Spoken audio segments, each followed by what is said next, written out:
জনজাতি ছাত্ৰ সন্থা বোকাজান শাখাৰ সংবাদমেল অনুষ্ঠানলৈ আপোনালোকক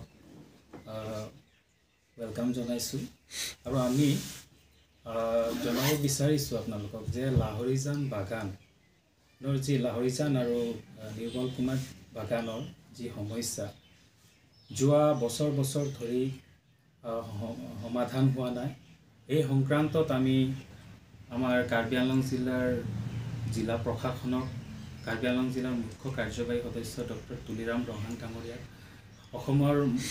মুখ্যমন্ত্ৰী মাননীয় ডক্টৰ হিমন্ত বিশ্ব শৰ্মা ডাঙৰীয়া অসমৰ শ্ৰম মন্ত্ৰী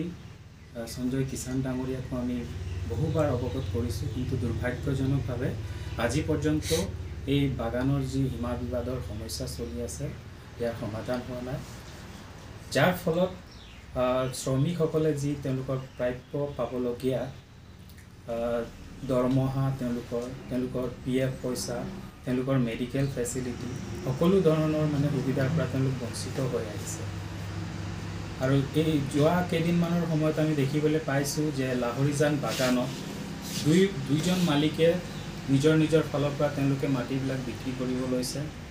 আৰু আমি দেখিবলৈ পাইছোঁ যে এই বাগানখন অতি শীঘ্ৰে মানে শেষ হোৱাৰ মানে পথত আছে গতিকে আমি এই সংবাদমেল অনুষ্ঠানৰ যোগেদি আমি বিশেষকৈ কাৰ্বি আংলং জিলাৰ মুখ্য কাৰ্যবাহী সদস্য ডক্টৰ তুলিৰাম ৰহাং ডাঙৰীয়াক আমি অনুৰোধ জনাইছোঁ যে যি বেদখল চলি আছে ইয়াক অতি সোনকালে মানে ষ্টপ কৰিব লাগে নহ'লে